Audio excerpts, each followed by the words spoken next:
My name is Raul Carvajal, and I will have 43 years in September.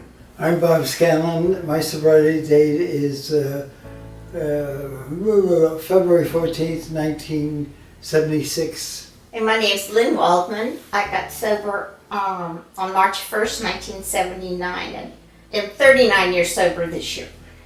You know, we were a group that used to go mainly to the Travis Club. And of course, when we decided that we wanted we started thinking of the meeting by ourselves, then there started the rumors. And I remember clearly one guy on the porch one day saying in a loud voice so we could hear it, "Can you imagine those gay men getting together in a single room?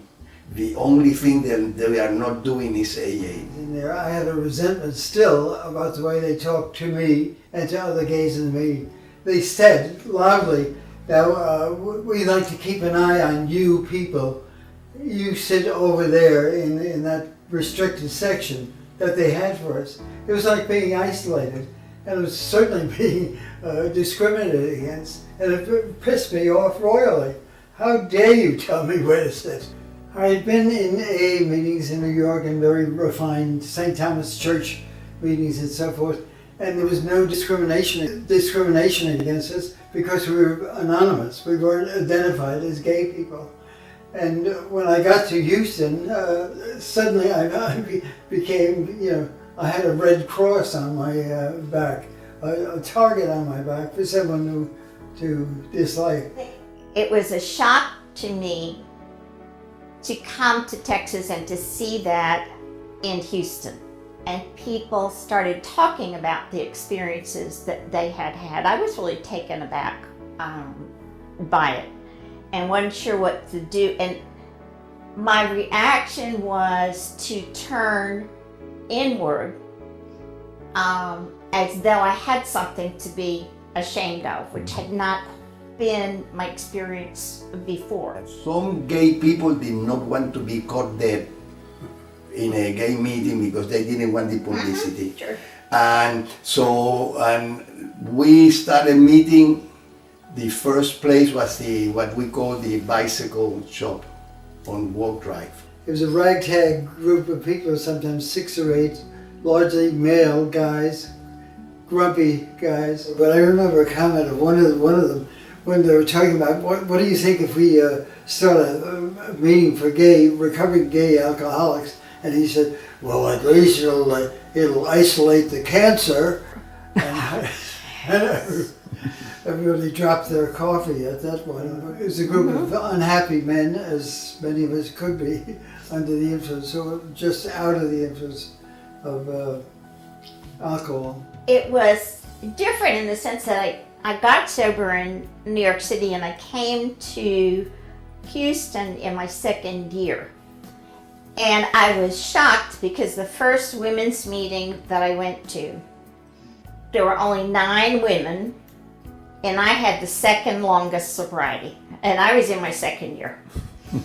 And I got so scared because I had come out of groups in New York City with gay women who had all kinds of sobriety, long-term sobriety.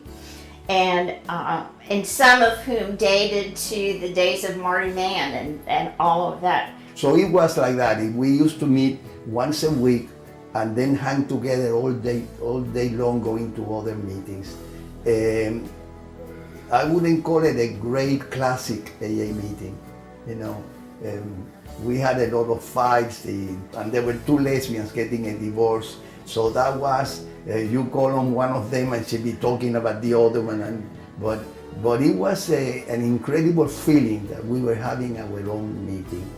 And that was really gave me a great connection to AA. That I think that I wonder, I think I would, but I wonder if I would have stayed in AA, if not. So it was very important for us. I went to the first round, I went to the first play, that was the Little Whorehouse in Texas. That was the first play, which is very interesting if you look at the programs now of the people that were there. And again, this is an interesting thing because it has changed. Not only Lambda, but the Roundup has changed. At the beginning, it was never thought. We knew it here, something, but it was never felt that it had anything to do with being an extension of Lambda. You met the same people in the meetings at the Roundup that you met at Lambda at noon. It was the idea of the play. And that is what we all look forward, and that was the fun. And it was a lot of fun. It gave a lot of, I think, now we have like a fundraising every 3.5 days.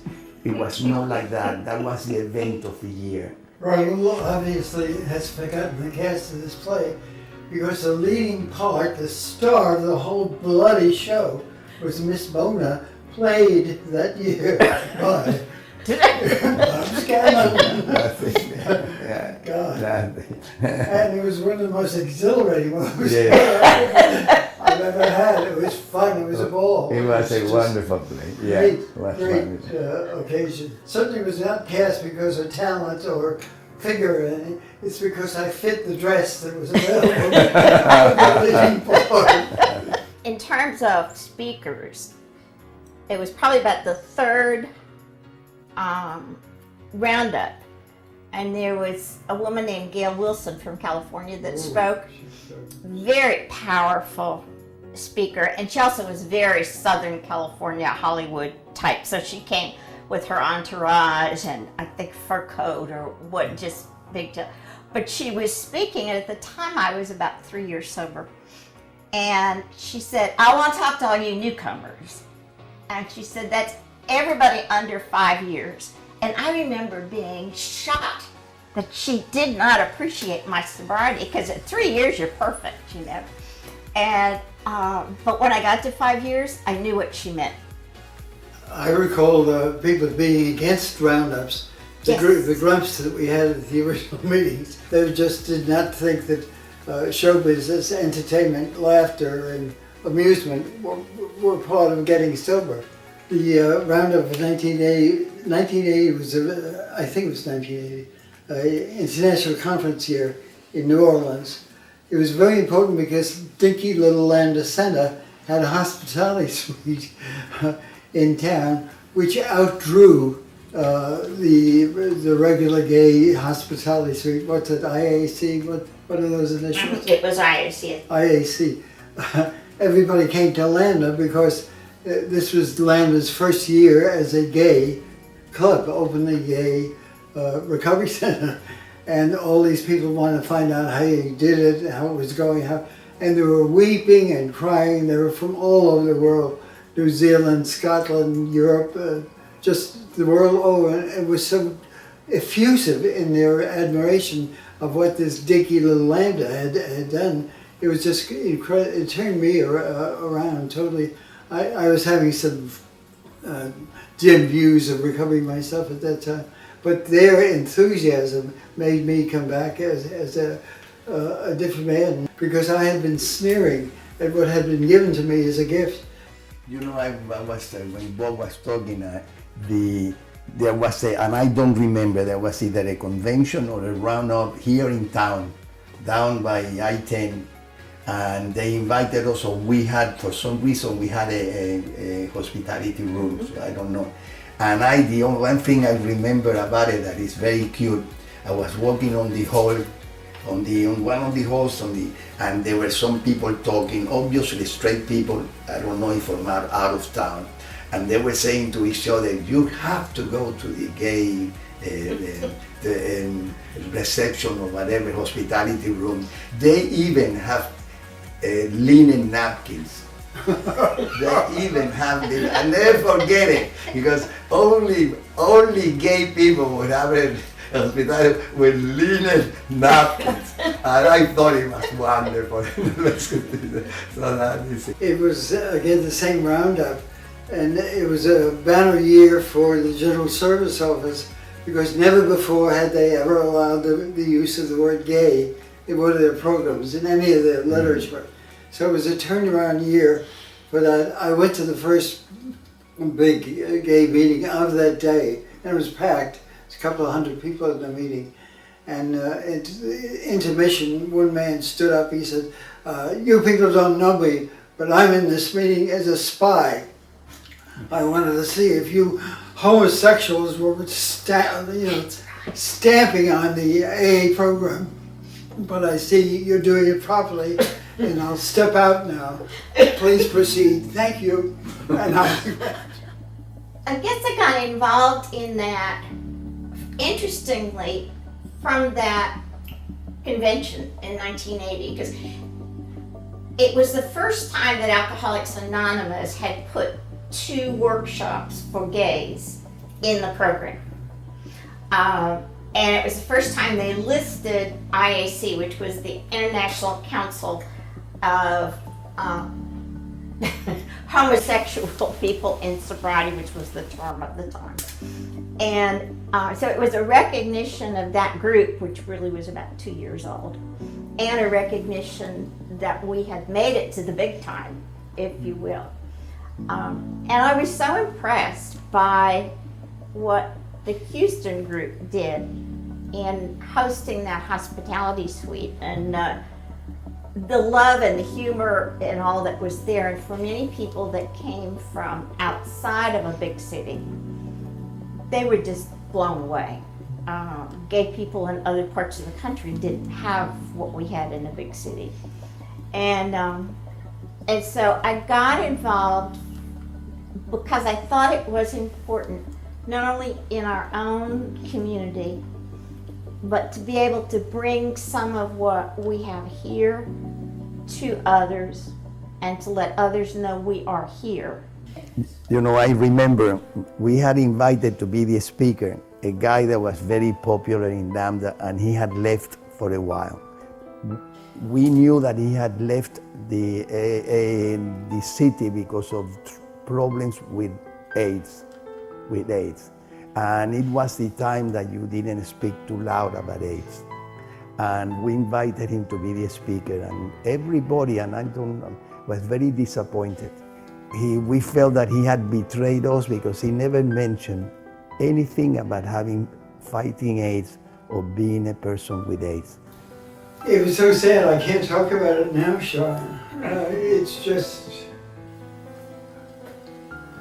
bruising is the only word I can think of what those people went through with that illness, and seeing how valiantly some people tried to comfort them in meeting, massaging their feet, or ruffling their hair, or giving some sort of human kindness to someone who knew very well they were dying. You know, one of the interesting things about that I remember or are affecting me, when we started working on the AIDS quilt for Lambda, mm-hmm. and we would get together at night in the big room. We take all these chairs and they lay the quilt, and we were painting it. It was one quilt, and it was incredible. First, the amount of people, it was really terrifying. It was like an atmosphere. When you get into that kind of a thing, it doesn't look real. You don't even have time to grieve or to be sad. It's everything is going. And we had people that they would call on the phone at 11 o'clock and try to tell us a new name. Somebody had died that night. And then we had one that Dwayne had gone to visit him at the hospital, and the guy begged him, he said, Dwayne, put my name in the quilt. And Dwayne came and told us, all of us, and we put his name while he was still alive. And then he died the day after. I was talking about this recently, and I remembered it wasn't a question of, is there a funeral? It was a question of, how many could you get to on a weekend? And we were just not at an age and stage in life where that made any sense. So when I think about it in terms of the center, mind you, the first roundup and getting involved with the IAC group and all of those things had been happening, and so we kind of found a new life in our gay AA world. And then all of a sudden, HIV started. And first 1 or 2, and then 10, 11, and then pretty soon 30 and 40, and it went on, and people had conversations about, will you kill me if it gets too bad? And awful as that sounds, that's what people were talking about. And one of the battle cries was, I will die sober. And such a conflict for many folks about taking pain meds and all of that, which was very much needed. And so as painful a time in my life, it changed my life forever. A lot of people cannot understand that the new generation that comes to Lambda, I'm not talking specifically of Lambda, of the gay AA, they understand that here they have the intelligence, they have the education, they have been told what but that was going on at that time. It's hard. It's very hard to say it. I don't want to put in a number, but at least 200 people that died from a club that was fairly small. That was and then taking the quilt to New York. It was one of my great experiences in life of belonging. You were saying before that what has the gay AA done for me? It did what no straight AA could ever do. A straight AA could sober me up and lead me to a better life, but could never have gotten rid of my homophobia. We are imprinted, we are damaged by society. And the only way I could have overcome that is through a gay AA. And it had to be by things like the taking the quilt to New York, to seeing that all of those people that were different to me, and yet we belong together. I think also for a little recovery club that started 40-some years ago, that we've covered a lot of ground successfully in our own community and in the greater community, the larger community that we happen to live in. I think Lambda has done a fabulous job, and it's not because I go there that I think it's fabulous. I see straight people come to our meetings and rave about what they're learning about liberty of the heart and liberty of this and the other thing in AA clubs. In Lambda Center in particular, one man talks about it all the time at the new meeting. He comes there to learn what we are giving him in terms of being citizens of our community.